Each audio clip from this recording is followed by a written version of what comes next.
elderly patients or clients, I, coming from an athletic world, had to learn how to talk to them a little bit differently because the locker room talk and the way that we cue these athletes is very, very different than we would cue an elderly patient. So those are some of the things that I picked up from her, and actually what we're going to take a look at today is one of my clients that I have currently, which is very similar to most elderly patients, which is the reason why I chose her. And we'll talk a little bit about why that happens later. But anyways, she came to me as a referral from a chiropractor, and she's a female, she's 70, a little bit overweight at 140. She's roughly around my height, and I'm about 5'6".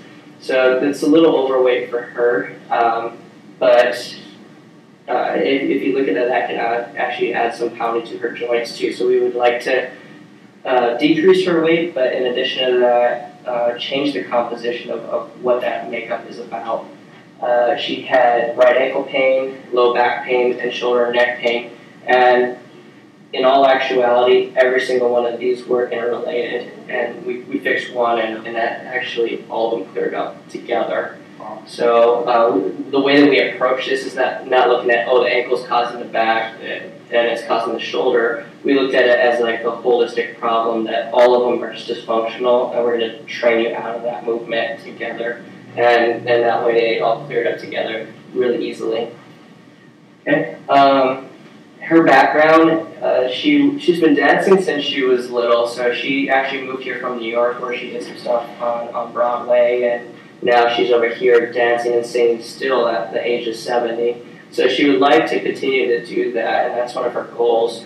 And before she met me, she was an avid gym class attendee, and what I mean by that is that she would go to like Equinox or 24, and whatever classes they were offering at the time, she would take them. So whether it be Pilates, yoga, cardio, boxing, she was doing it all. So it's not too individualized or programming, but she was at least active, and then that's a good thing. Some of the psychological stressors that we were dealing with her is an uncertainty of her future. So you don't know how long you're going to be around. So you start thinking about planning for your husband and your grandchildren and your children's lives without you. And she was worried about falling because of her injuries, but also because of the age too. And she wants to be there to watch her grandchildren grow up. So that was a big concern and stress for her. Some of the goals from that is to get pain-free, obviously. So to take away all of the ankle, the low back, and the shoulder issues that were bothering her. She wanted to live a healthier life, and what I mean by that is just the quality of life. It's one thing to live for a very long time, but it's another to actually live it. So that was one of her goals, is to be able to do the things that she wanted to do before she died. And again, she wanted to continue to sing and dance. I know she loves performing. She continues to perform in shows here, and she would like to continue that. So before we move on, we're going to talk a little bit about homeostasis and allostasis. So homeostasis, we can look at it as neutral. This is where we come to. So it's standing still or stable. And all of our fluctuations or our stimuli from the environment that are affecting us, that is going to disrupt us from homeostasis. Allostasis is a process in which we correct that. So they're all the little things that we do to get back to neutral, get back to stability. So here I have a definition. Allostasis is the process in which the organism achieves stability. And we can do these in many different ways. We can do it by physiological changes. We can do it by changing our behavior as well as changing our emotions. So all of our, basically everything we do has an influence on homeostasis. Okay. The allostatic overload comes from whenever you have a chronic stressor that is overpowering the recovery process. So think about it like if you were to do bicep curls every single day, bicep's not going to get bigger, you're actually going to get a smaller bicep, and it's because we don't have time to recover between those sessions. So now we can change our set point. So the set point that I'm talking about is homeostasis. So think about our bodies having different body weight set points. We have different blood pressure set points, heart rate set points, and these can all change based on how much stress we give the body and how much recovery we are allowing for it.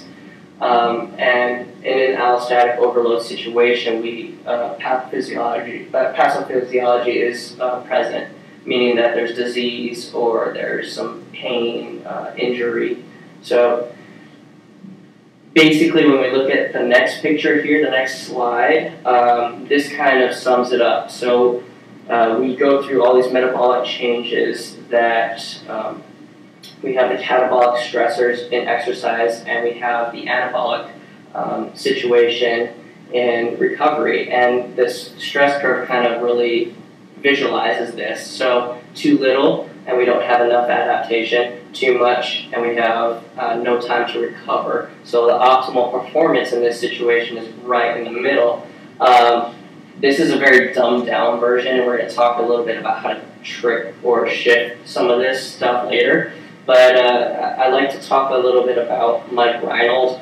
It's actually perfect timing. He put out a great post the other day on corrective exercise bell curve. So this is an inverted U here, and with his inverted U, imagine these poor sections being percentages. So he had this as 20%, and that is 20, and then the optimal range he has as 60. So his first 20 were, if he were to prescribe somebody a corrective, and they didn't, it didn't give them any kind of effect, so they didn't respond to their corrective.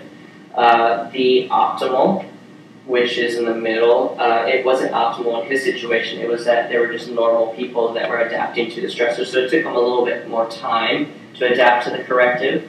And then the final 20% were those that adapt really quickly, that the corrective was the right trick for. And there are many reasons why these adaptations occur, why they're different in many people.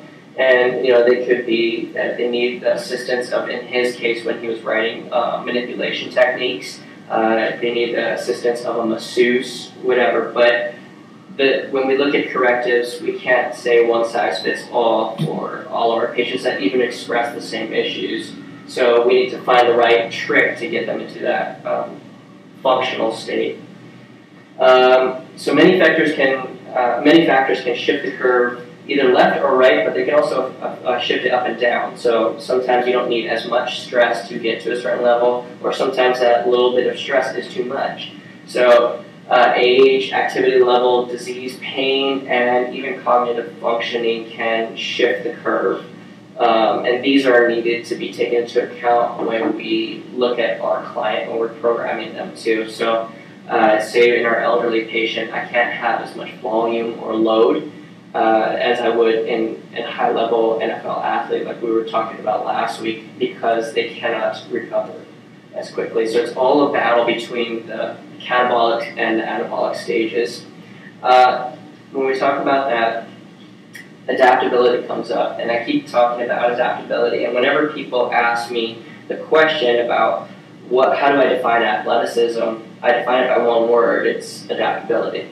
And what I mean by that is adaptability is our reflection of how healthy we are. So a great example is for a high-level athlete, when they go to a massage therapist, the amount of pressure the massage therapist has to use is a whole lot less than they would have to use for a typical person. The reason why is because their tissues understand how to adapt to the stress that you're giving it. They understand where you're trying to manipulate it and what you're trying to do. So they like to accept change a lot better. And so we even see that with the cryo, all these stuff in the weight room. It's very easy to get these guys strong, but it's not the case in the less fortunate people. So just the typical person, or even the elderly, the ability to adapt to stress diminishes as we age.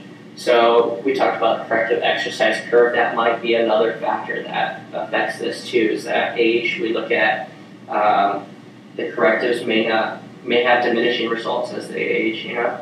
So we may have to find new tricks.